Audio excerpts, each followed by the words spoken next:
말씀은 예수님께서 유월절 어린 양으로 죽으실 때의 말씀입니다.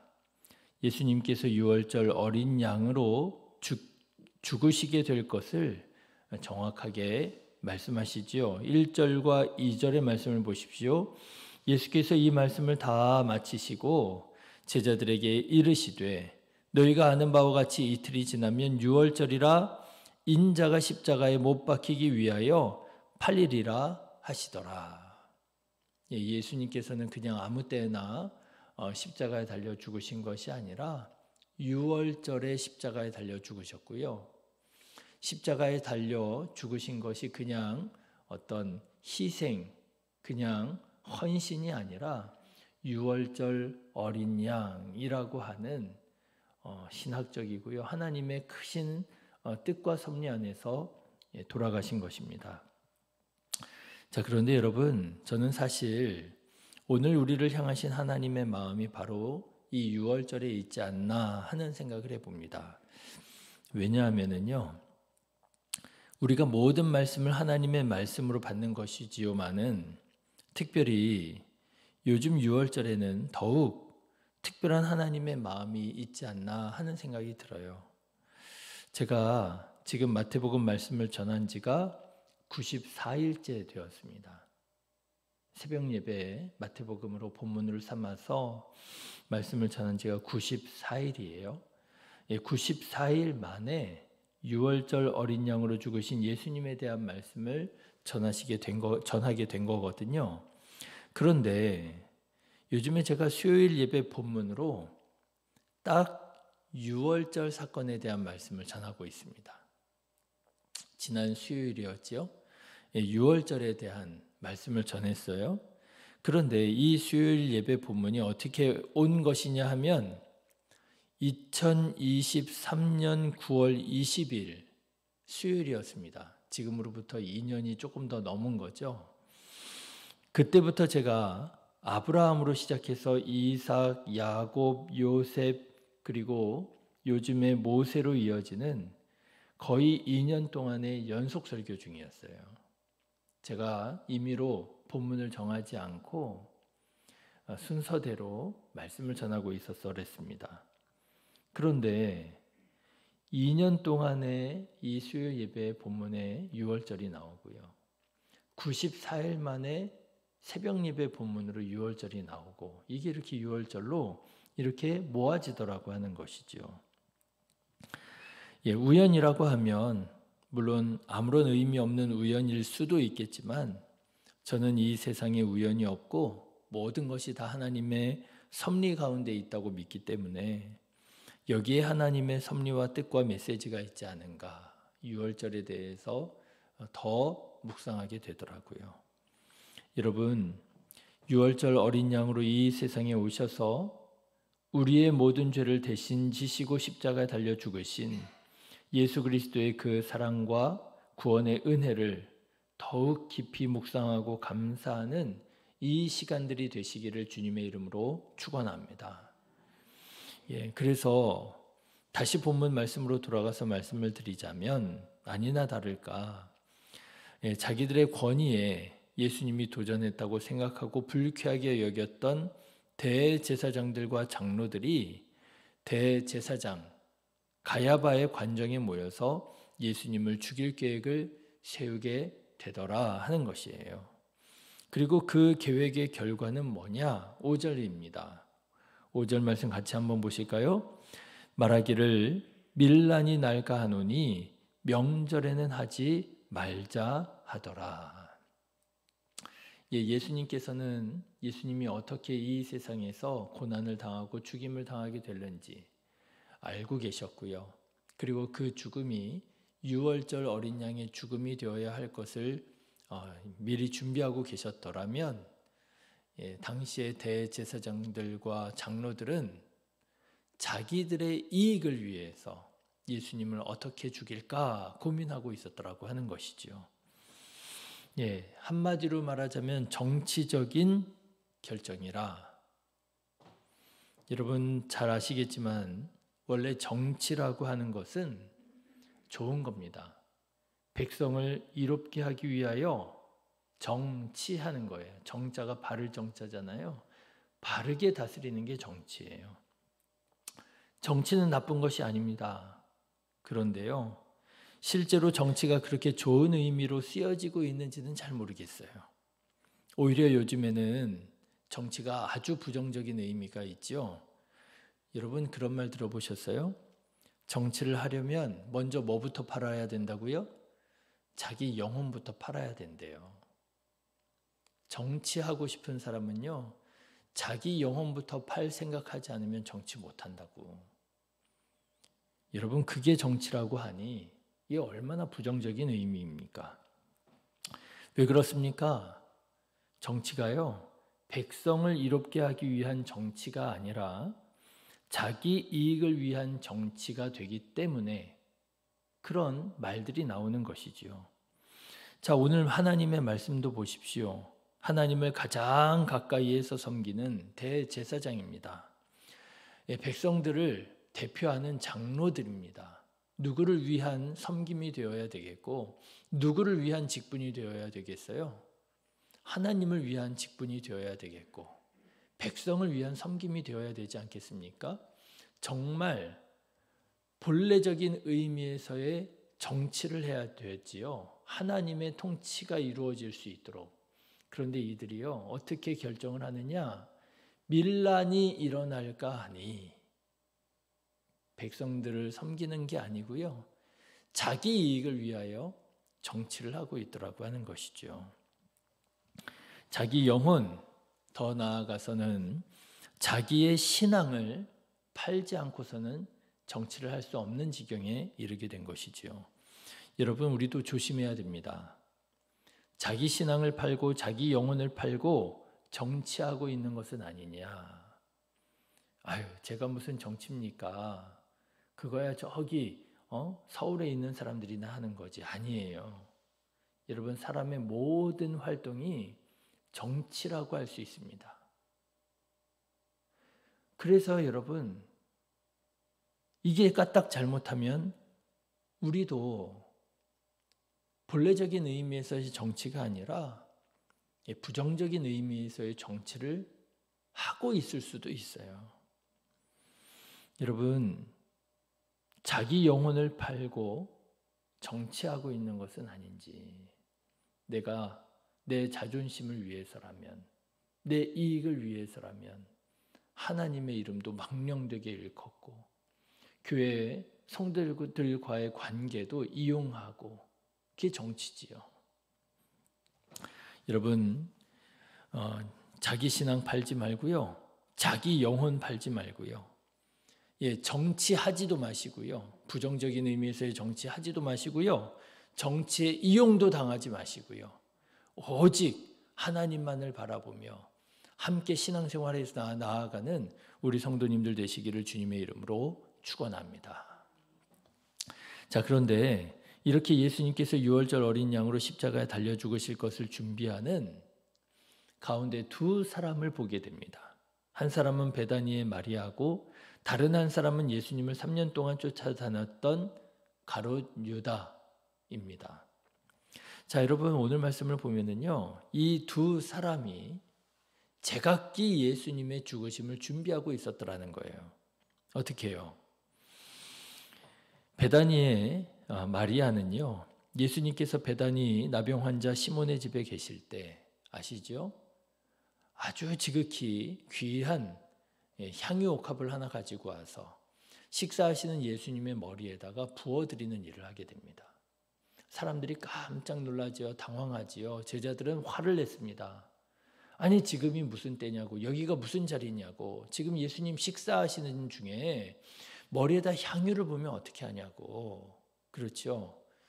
아무리 향유를 부어드리는 것, 좋은 것을 부어드리는 것이라 할지라도 때와 장소가 있는 것이고요, 가려야 되는 것인데 식사하시고 계시는 예수님 머리 위에다가 향유를 부어드리면 어떻게 해요?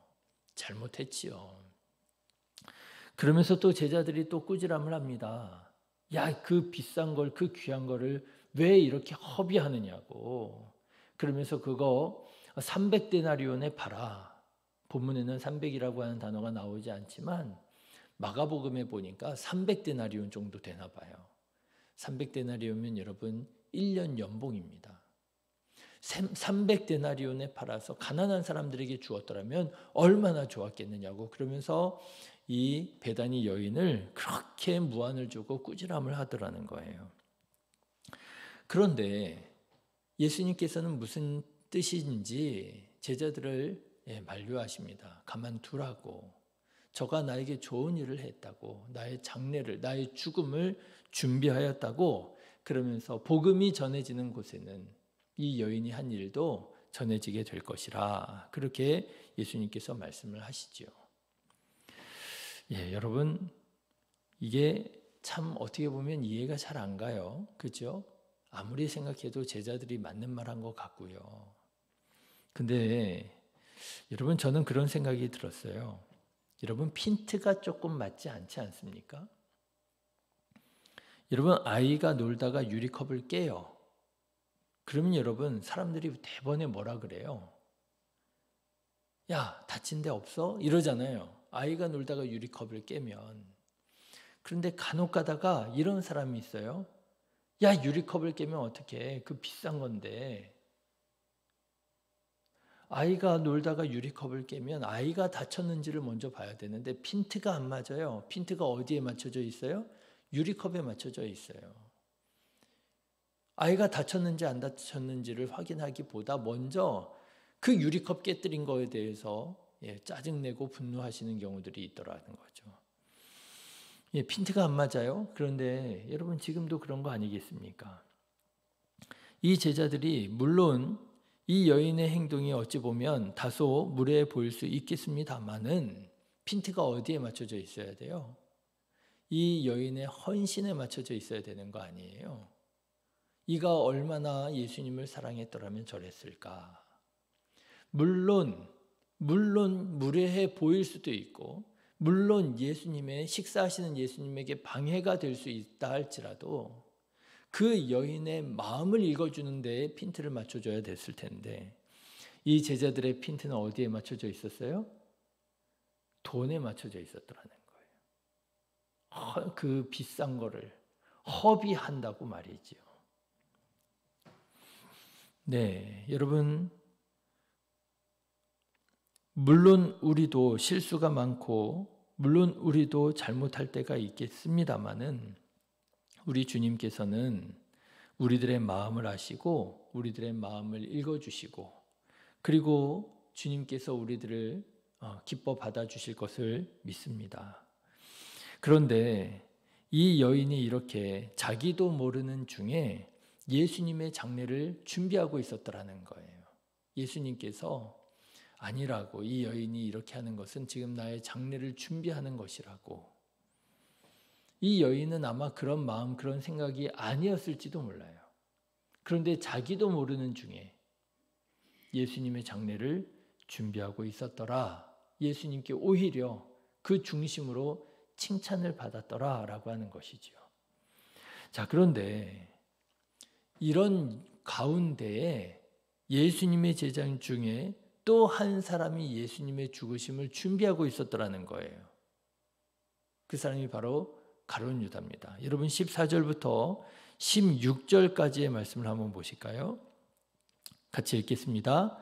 그때 12 중에 하나인 가룟 유다라 하는 자가 대제사장들에게 가서 말하되 내가 예수를 너희에게 넘겨주리니 얼마나 주려느냐 하니 그들이 은 30을 달아주거늘 그가 그때부터 예수를 넘겨줄 기회를 찾더라.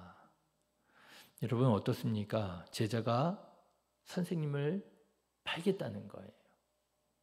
말이 안 되지요. 있을 수 없는 일이죠. 그런데 어떻게 이런 일이 일어나느냐? 자기 이익을 위해서요. 얼마를 줄 건데 자기 이익을 위해서 선생님을 팔겠다라고 하는 거예요. 이게 참 몹쓸 사람이지요.